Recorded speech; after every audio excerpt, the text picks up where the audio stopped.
do what we're hearing we must do, and that is give immediate automatic amnesty to anyone crossing illegally with a minor child in tow, what would happen? Well, let me talk. That's what's been done. That's what we're asking Congress to fix the Flores settlement agreement. Because let me tell you the way it works right now.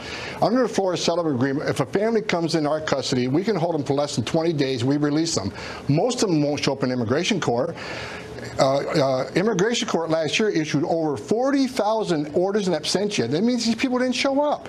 So what we want to do is have Congress change the law so we can keep these people detained in a family setting, so their case can be heard by a judge. I would think everybody, regardless if you're a Republican or Democrat, wants your cases heard. But because you don't like the final decision, doesn't mean we forget about it.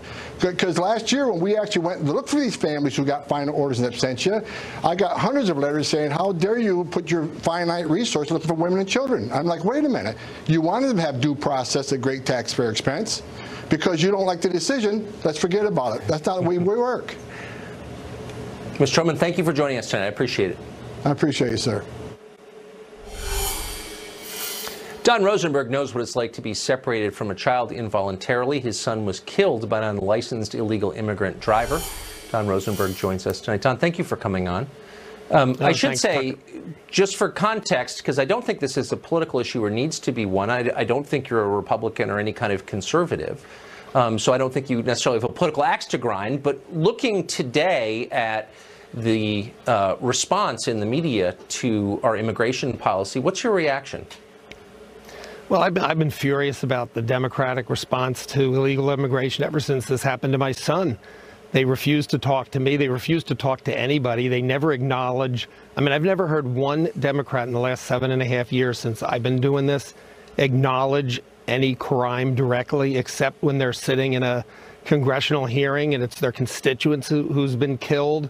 And as soon as they walk out the door, they forget about it. It's reprehensible the way they deal with this issue. So why the concern? I mean, look, I think all children are equally valuable in the eyes of God, for sure. Politicians are elected to represent their people, their citizens.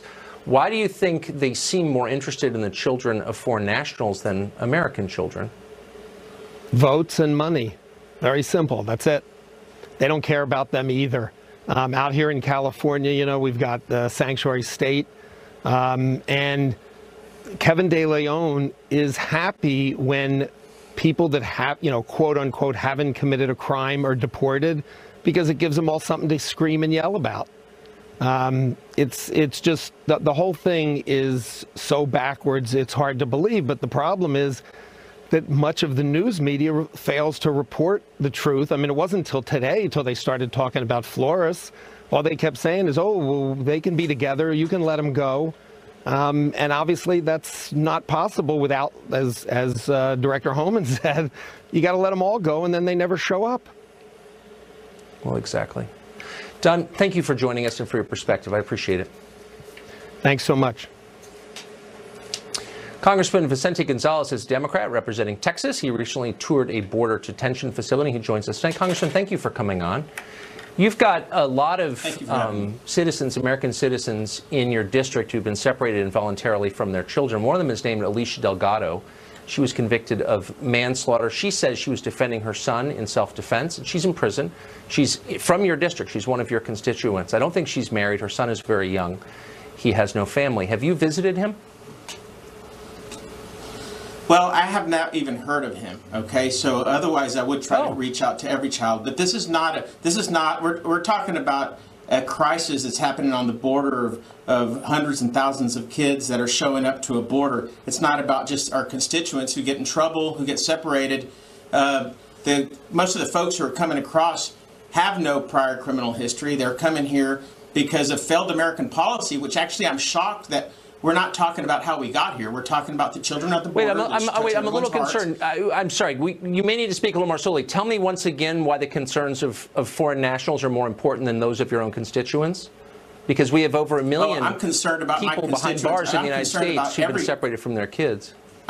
I'm concerned about every child who needs help, and my constituents particularly. But we're talking so about how many children? But hold on, how many children have you visited? American citizen children separated from their parents, by incarceration. American citizens I in your have, district. because I was a lawyer, so I absolutely. No, but this year, how many of you, as a congressman, how many have you visited?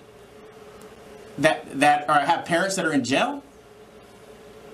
Yeah, they visited the children. So you highlighted the plight of the children have been separated. A lot of your constituent citizens have been separated involuntarily from their kids. They're behind bars. I don't think you visited any this year, have you? I'm talking about children who got here with parents that are not criminals, that are being separated. And regardless of political beliefs or immigration policy leaning, regardless of where you are in immigration policy, I think we should all agree that children are sacred and we should take care of them regardless where they come from. Well, I and when we're talking about the border policy, we should be talking about what got us here, which is failed American policy in 3 Central American countries that I think we should be engaging. And we're talking about the symptom and the result now. We should be engaging those countries and figuring out how we could boost their economy and incentivize them to stay home. So we don't have to continue to put Band-Aids on the issue. There's some truth in that. I wouldn't blame the United States for people trying to sneak in illegally. I'd be happy to talk to you. I'd be happy to talk to you about parents that are in jail, but we're talking about kids that are crossing the border with parents. That's a separate conversation. And I'd be happy to engage both of them. No. It's the same conversation. It's been going on for hundreds of years. Americans held for crimes are separated from their minor children. Right. And not always when they're convicted. If your people are awaiting trial. And I don't think that you've spent a lot of time worrying about that. And I'm just wondering why, since your job is to represent America. These people what have you done about are usually placed. These people are the kids that you're talking about are placed with family members or foster homes. We don't have the same situation. They're not put in cages in warehouses. That's not the way American children are being treated with parents that have committed criminal activity. We're talking about refugees. We're talking about people who are showing up to the border. You want to know the solution to the Central American refugee problem? But let me ask you specifically what we should do with someone who's coming into this country for the second or third time, and that's a felony, as you know. It's not a misdemeanor, it's a felony, and has a minor child in tow. That's a different issue. That's a separate issue. No, that's a separate issue, and my answer is no. Story. My answer is no to that. But children who are coming here for the first time with parents with no prior criminal history, who are being separated for the sole purpose of punishing the parent and deterring others from coming, I think is abusive to children, regardless of what your political what should we do? Beliefs on immigration policy are. I'm not making a political case. We should find a humane way. Or what? No, we should find a humane way to treat them, to keep them as family units, have them attend their hearings, and if we're going to deport them together as a family unit, not separate them. Right now we have parents we have toddlers and babies being ripped from moms and dads who just across the border, and they're getting held in a jail cell. Well, you have that happening in your district, too, with people arrested for DUI, but you don't seem that concerned about it at all. How can we agree with children being sent thousands of miles away? To Americans. Right. Absolutely. Why don't you take care of your own people first, and then we can worry about this? Yeah, you don't. We actually do. Okay. You're right. Congressman, thank you for joining us. Appreciate it. Hillary Clinton recently condemned the policies we've been talking about as horrific. That would surely come as news to the Hillary Clinton of just 15 years ago. In 2003, this is what Hillary Clinton said about the crisis on the border. Watch this. I am, adamantly against illegal immigrants. Certainly, we've got to do more at our borders, and people have to stop employing illegal immigrants. Nothing has changed since then, of course, except for her party's calculation that it could only win by importing a new class of voters, which they are trying their best to do. Mark Stein is an author and a columnist, and he joins us tonight. Mark, I don't know if you were prepared, really, to take a lecture on the Bible from Hillary Clinton and Barbara Boxer and the rest, but do you feel edified as a Christian and an American by the new theocrats on the left? It's interesting. I think they're being rather selective in their sudden biblical fervor. It's very important to the left to maintain this particular public policy, which is what it was, as you said at the top of the show. That's what immigration is. It's a public policy. Yet whenever it's treated as such, Hillary and the rest of the left, and I regret now an entire phalanx of first ladies, has decided that we have to have the sentimentalization of public policy. Well, which is it? This is a country that is supposedly on orange alert. Over half of the illegal aliens present broke into a country on orange alert. That is to say, they've come here since 9/11. Americans shuffle like a bovine herd through security that demands to know the consistency of their pumpkin pie if they're flying home to Thanksgiving from New York to Cleveland, but the rest of the world is entitled to walk across the Rio Grande if they happen to have a little moppet in tow with them. You can't have it both ways. Right now, Americans are living on orange alert if they make a domestic flight, but their borders are open. You're the chumps of the planet for going along with it. And I may be the harshest person here speaking tonight, because I know as a legal immigrant how heartless and ruthless the legal immigration bureaucracy in this country can be to children and the separation of families and all that. And these Democrats and Laura Bush never has a word to say about that. What would happen if you showed up at the airport without a driver's license and said, look, I have a moral right to get on this plane and you're a racist for not letting me on? Would that work? No, it wouldn't. I mean, we're bifurcating into a society where the law-abiding are subject to ever more onerous constraints, while the avowedly lawless are somehow venerated and fetishized. I will say, as a legal... But you've lived this. If I could just pause and say, you actually are foreign-born, and you have, without getting too personal, but you have a family. I mean, how has the immigration system treated your family?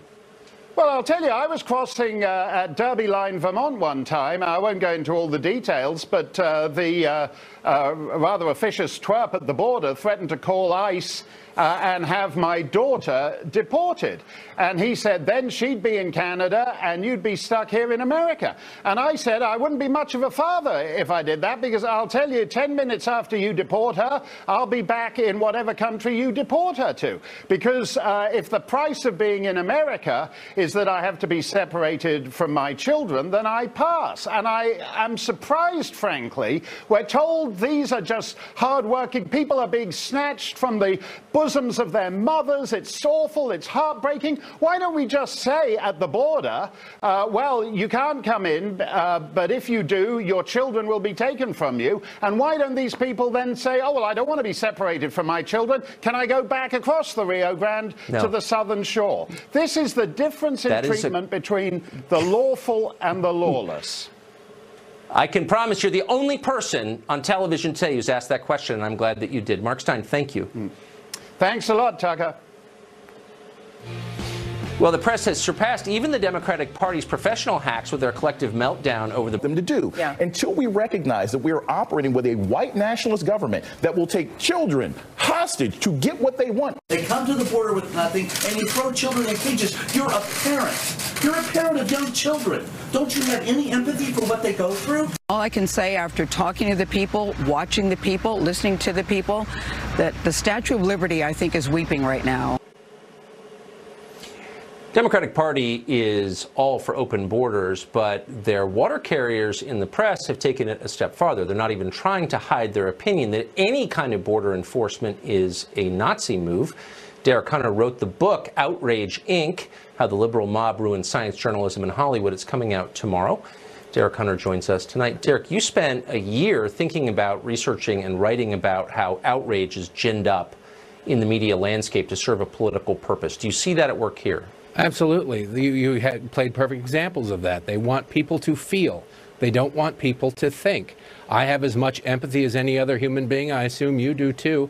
Yet I'm not governed by it. I understand that no matter what I feel, the law is the law and it has to be followed. And it's very important. And if we're governed by emotions, then suddenly we are a law of whims based on the particulars of any given moment or any circumstance. The law has to be applied equally. As uncomfortable as it is, Congress has the ability to change the law if they want to. But instead, we've got grandstanding reporters showing pictures from 2014 like they happened yesterday, trying to gin up emotion to prevent rational thought. It's diabolical. It's brilliant marketing, but it's really diabolical.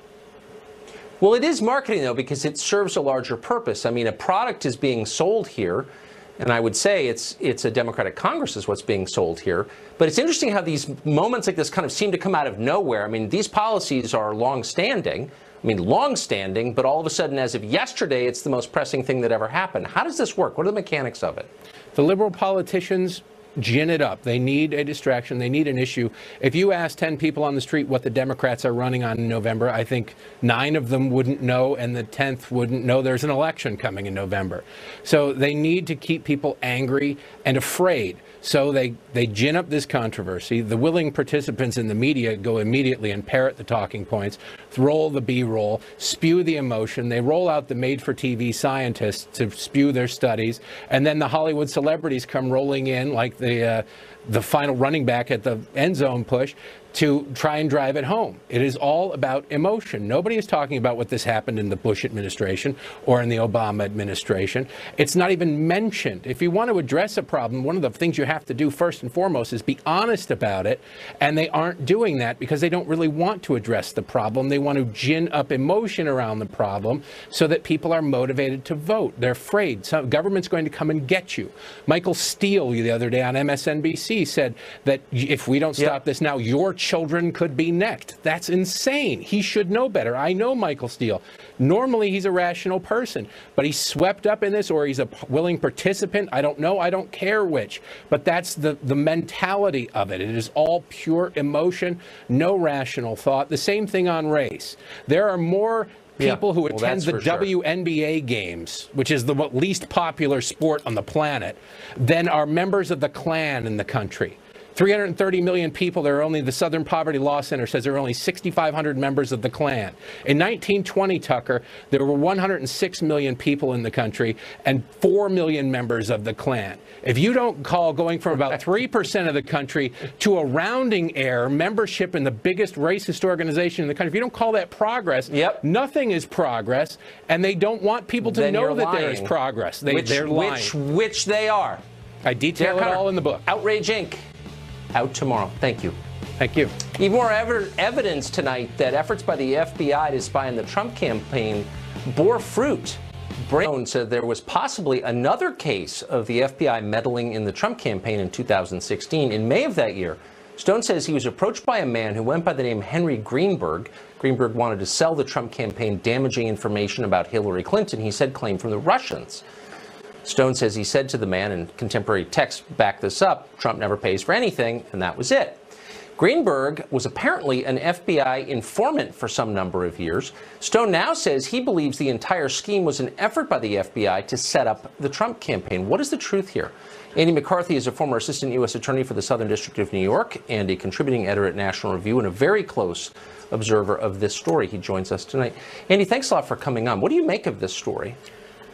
Tucker, I think it's yet another one of these stories where, you know, there's a Russian involved, so there must be collusion or it must fit into the narrative somehow, but it really doesn't, you know, there's no linear connection anymore, to me at least, to all these stories and what the original allegation was, which was that there was a conspiracy between the Trump campaign and the Kremlin, not just assorted Russians, the Russian government, to commit espionage to overturn the election or to change the result of the election.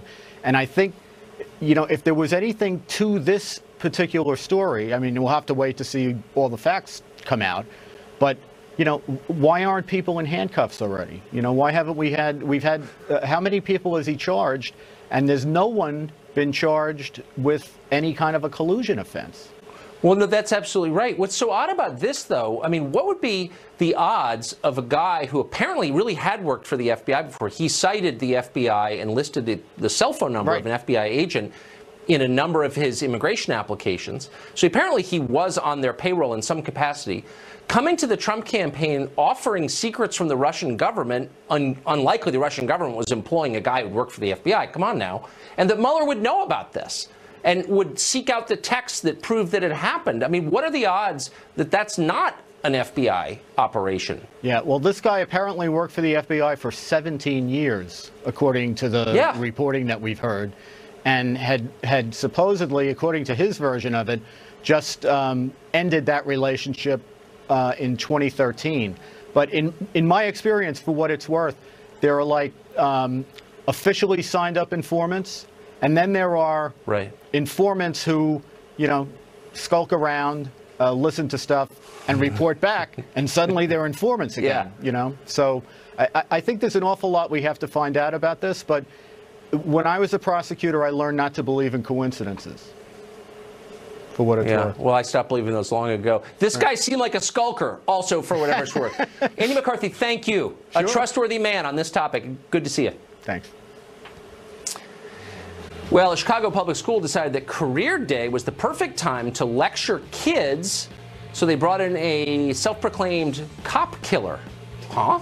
Kids dreaming about their futures when they can grow up and become teachers, doctors, and apparently cop haters. One elementary school in Chicago enraged parents, understandably, after its principal invited an activist to the school who routinely posts violent anti-cop rhetoric online. Fox's Matt Finn was contacted about this, reported it, and has all the details. Matt?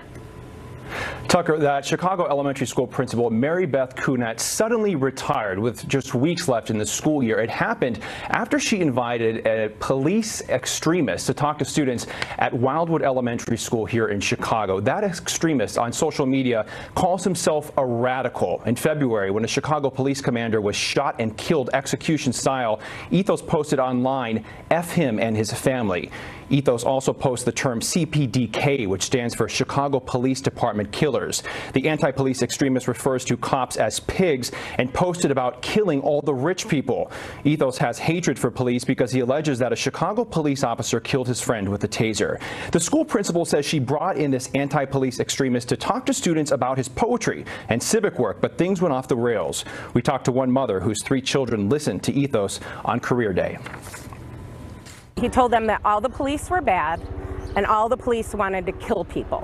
I was very disappointed that someone would come into the school and preach hate about the police. Or even if he was talking about anyone else, it would have upset me. Mary Beth Kunat wrote a letter of apology before resigning, writing in part, "I was present when his narrative took a negative turn about policing, at which point I immediately intervened. I care about your children and would never intentionally expose them to or endorse this type of negativity." Some parents dispute that Kunat immediately intervened, saying Ethos spoke to a few classes without interruption, and that Kunat, the principal, has recently been pressured by some parents to introduce anti-police philosophies to students.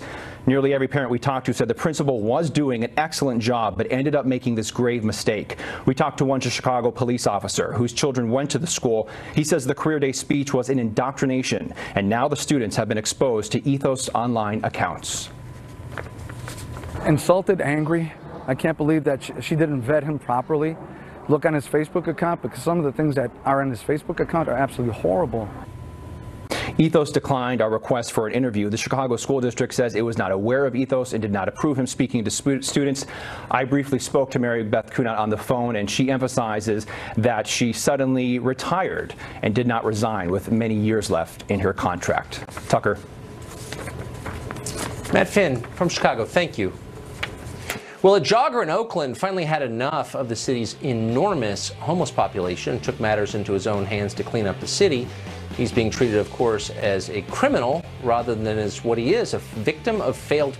Well, for decades, the Bay Area has let itself become a haven for vagrants at the expense of the few normal people who still live there. Finally, somebody had enough. Earlier this month, a man was videotaped gathering up a vagrant's belongings and throwing them in the trash. It was on public property, by the way. Now, that man has been charged with second-degree robbery. And of course, the area remains the same hive of needles and human waste it has been for years. Rebecca Kaplan is an Oakland City Council member, and she joins us tonight. Rebecca, thank you for coming on. So this story had me thinking, oh, it's absolutely my pleasure. If I showed up on your front lawn with a sleeping bag and a case of vodka and sort of moved in to stay, which I may do, would you be arrested for trying to make me leave? Well, I would welcome you. I'd be happy to have that conversation with you and hope we could have dinner sometime. But I think more to the point, the person who threw the belongings, in this case of a homeless man, into the lake and stole somebody else's cell phone, that person would be prosecuted whether the person they did that to was homeless or not. However, as to the deeper solutions, tomorrow the City of Oakland will be debating our budget, and I will be fighting for better solutions to homelessness. We need to be helping people live in situations other than our streets and sidewalks, even while I absolutely condemn this assault and would condemn it no matter who it was done to. So, but I mean, it just seems like the cards are kind of stacked against normal people, married people with kids who have jobs, kind of like the backbone of America, the people who actually built the country. They're having a tougher time living in your state, so they're leaving, as you know. People get arrested for taking homeless, detritus, trash off public property, but they don't get arrested for defecating in public? How does that work? What's the thinking behind that? Well, certainly if people want to volunteer to help clean up our lake, our creeks, our public ways, we have volunteer opportunities. We have ways that people can help clean up, and I welcome that. This was not an act of cleaning up the lake. This was stealing someone's belongings and throwing them into the lake. Why don't the homeless clean up? That was a trashing of it. But wait a second. We have a ready-made group of people, a lot of them young, with tons of time on their hands. We call them the homeless. Why don't they clean up their crap? Why are they the ones littering? Why aren't they cleaning up? Actually, it's predominantly not the homeless people that are littering. We did a study, and about 85% of the illegal dumping is coming from a variety of illegal sources having nothing to do with the homeless. And so the illegal dumping is a huge problem that we're fighting to crack down on. And illegal is the word. Is very serious. Well, good. I'm glad you're doing that. And so that's you're getting to the causes. One of the things we need to take action on. As well as, but still, why wouldn't providing better places for the homeless to be? In other words, it's not enough to say where we don't want people to go. We need to provide the places, and I'm fighting for us to use public land, churches that have offered to volunteer their sites to allow the homeless to have places they can be, where they can get assistance, where they can get matched with social services and turn their lives around while living in places better than the sidewalks. But in the meantime, and churches certainly have a lot of space in California since nobody goes. Well, that's not, I mean, cleaning up public spaces would be the way I would describe it. I tried to talk to you about Scripture, and you didn't want to, but I'd be happy to remind us all that we are judged by how we treat the least of these. Right. Well, I agree with that, but let's ask the deeper questions, because I know that you want to. Why is it California's so-called homeless problem is often blamed on housing costs, and as in most liberal cities, they're really high, because it's all rich people who live there. But Tokyo has even higher housing prices, and it has no homeless problem. What does Tokyo know that Oakland and San Francisco don't know? Most other democracies in the world devote a significantly larger share of their public funds to helping the homeless, to providing social services, to providing job training programs. No, nope, not true, not true. They don't have a ton of broken families and drug problems in Japan. Do you think maybe there's a connection between the total disintegration of the American family and the fact that a lot of people are living outside on heroin? We actually have a very sad situation of families living outside. We have people living on the streets who get up and go to work every day and come back and sleep in a tent. Yes, I know, that's true. After working all day because the housing is so scarce and so expensive. And that's why in our budget debate taking place tomorrow night, I'll be fighting for us to do more to protect affordable housing and to do more. Okay, but really quick, have you thought about the Tokyo thing? I mean, because they don't spend more money than you do on the homeless. They spend much less. Their housing prices are higher. I mean, maybe there's a solution there. I don't know if we're going to solve it on the show because we're almost out of time. But have you thought about that? Will you think about it? Well, most of the countries with less of this problem have universal health care, so people don't get pushed into financial dire straits from a health care cost. But I also know that we don't get better. I'm sorry, we're out of time. Rebecca, thank you. I hope you'll come back anytime. It's great to see you. The New York Times just came after the show for daring to question that newspaper's accuracy. We'll slowly unpack that next. Much of the news Americans are told is factual turns out to be propaganda. That seemed like an obvious point. Human beings lie. That is their nature. Powerful people tend to lie quite a bit in order to protect their prerogatives. Journalists, who have the power to shape perception, are especially vulnerable to dishonesty. You ought to watch them carefully. There's nothing especially controversial about that observation. It's obviously true.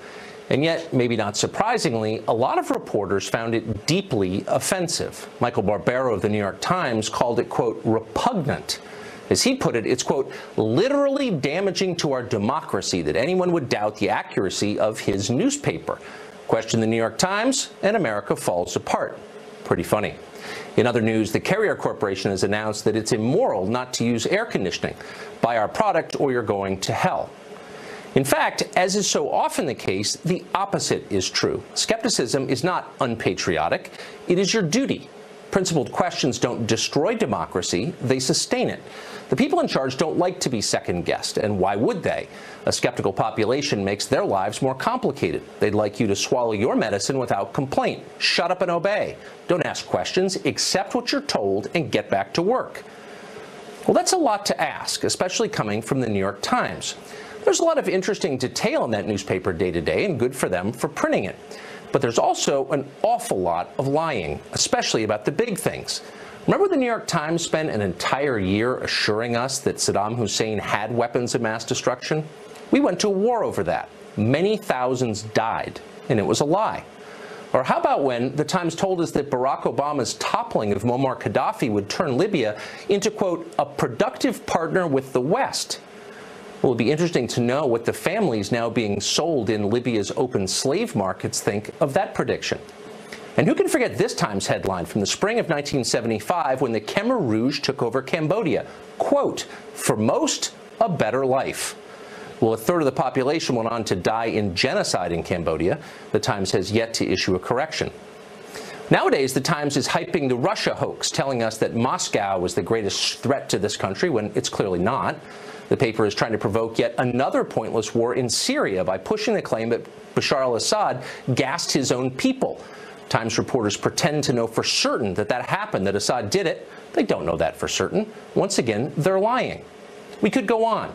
We're not making a partisan point here, by the way. The New York Times is hardly the only powerful institution that distorts the truth.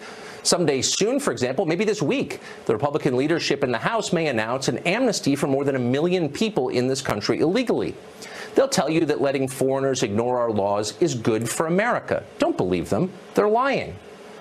Our country has changed a lot, and the divide is no longer between Republicans and Democrats, or even between left and right. It's really between the incompetents in charge and everyone else. A small group of people has become rich and powerful mismanaging this country. And in fact, I've written a book about them. It's called Ship of Fools. It's out in the beginning of October. You can order it now if you want. But in the meantime, remember that you don't reflexively owe anybody your allegiance outside your immediate family, and that includes the news media. You don't have to hate the people in charge, but be sure to stay skeptical. They lie a lot.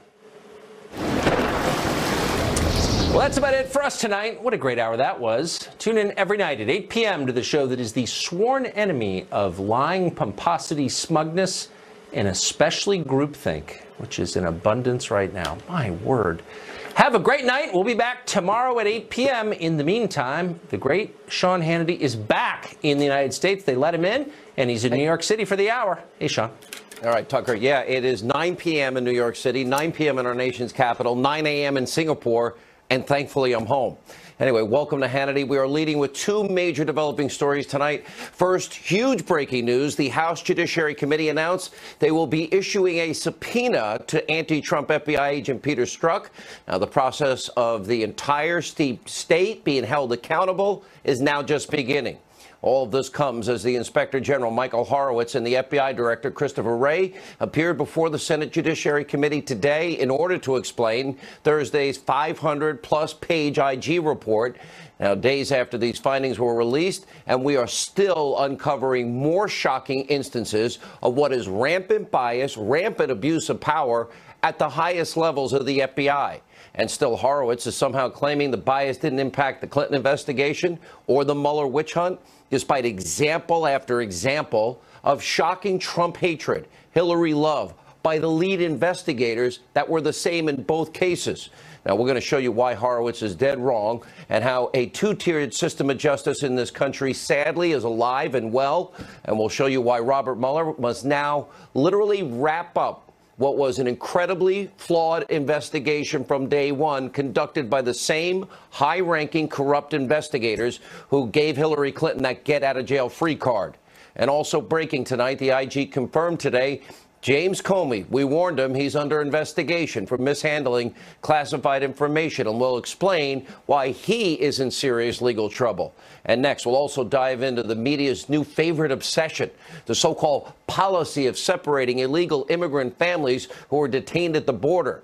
And we'll expose how border enforcement is now being used by people on the left and the Democrats to trash the president, and all the while, again, misleading you, the American people, of course, ahead of the midterms. Sit tight. It's time for tonight's very important news-breaking opening monologue. All right, the Inspector General, Michael Horowitz, has a lot of explaining to do. After 18 months of work, his report was released last Thursday, and it shows the huge, massive missteps, corruption, mistakes surrounding the FBI and the Department of Justice during the so-called Clinton investigation, including example after example, how the fix was in from the get-go to help Hillary Clinton and literally destroy then-candidate Donald Trump. However, the IG did not make prosecutorial conclusions about the obvious felonies that Hillary committed and was totally and unjustly exonerated from. Now, the facts are actually, as we have been telling you from the get-go, and they are irrefutable. Mishandling classified top-secret information on a private server, obstructing justice, deleting 33,000 subpoenaed emails, acid washing the hard drive with bleach bit, and having aides destroy evidence devices with a hammer. Oh, and removing SIM cards. Any other American, all of you out there, would have been locked up, thrown in prison for exactly what Hillary Clinton did. Now, still, the IG report did not fault the FBI's decision to clear Clinton of all charges. What they really decided is, quote, not to second guess the conclusions, while they in fact presented what is now a mountain of evidence proving the guilt. And sadly, the swamp protects the swamp. It is now clear if Hillary Rodham Clinton had a real investigation, she would have been indicted. Now, politics at the highest level of the FBI sadly prevented all of that. Let's, for example, break things down and these findings down and see if any reasonable person would ever make the conclusion that political bias did not play a major role inside the FBI. Let's look at this text. August 8th, 2016, high-ranking FBI attorney Lisa Page and her colleague, boyfriend Peter Strzok, who was the lead investigator in the Clinton case. Now, Lisa Page, she writes, Trump's not ever going to become president, right? Strzok responds, quote, no, he's not. We will stop it. And then Lisa Page called Trump an enormous, well, expletive. Add to that the list of insults both Page and Strzok lobbed against Donald Trump. He's an idiot, he's a menace, he's a lonesome human being, and so much more. Remember, all of this is from the lead investigator and the lead FBI attorney. But the bias didn't stop with them. Look at this message from yet another high-ranking agent on this case. Trump supporters are all poor to middle class, uneducated, lazy POSs that think that he will magically grant them jobs for doing nothing. And 4 months before the election, one agent who actually interviewed Hillary Clinton called her the president in a message to a colleague and said, quote, Trump can't win. And then on October 28, 2016, shortly after Comey announced that he would be reopening the Clinton investigation, while another unnamed FBI attorney sent an instant message to a fellow FBI employee, and that read, I'm clinging to small pockets of happiness in the dark times of the Republic's destruction. And following Trump's election victory, that same FBI attorney sent an instant message, and that read, quote, I am numb, with a fellow employee responding, I can't stop crying. And get this, according to the IG report, quote, agents involved in the Clinton Foundation investigation were instructed to take no overt investigative steps prior to the election. Would you get that treatment? Now, this, of course, as the report found that the FBI was actually intimidated by Clinton's high-ranking legal team.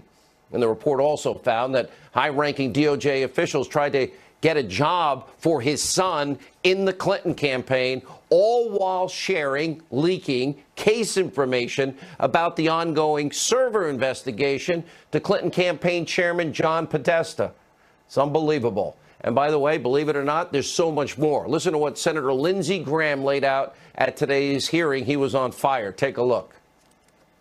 Now, this was an email sent in February 2016 from Page to McCabe Hey, you surely already considered this, but in my view, our best reason to hold the line at 2 and 2, 2 agents and 2 prosecutors, is she might be our next president. How did you feel about that? We were concerned about it, and we lay out here why we were concerned. Okay, let's keep talking about this interview. One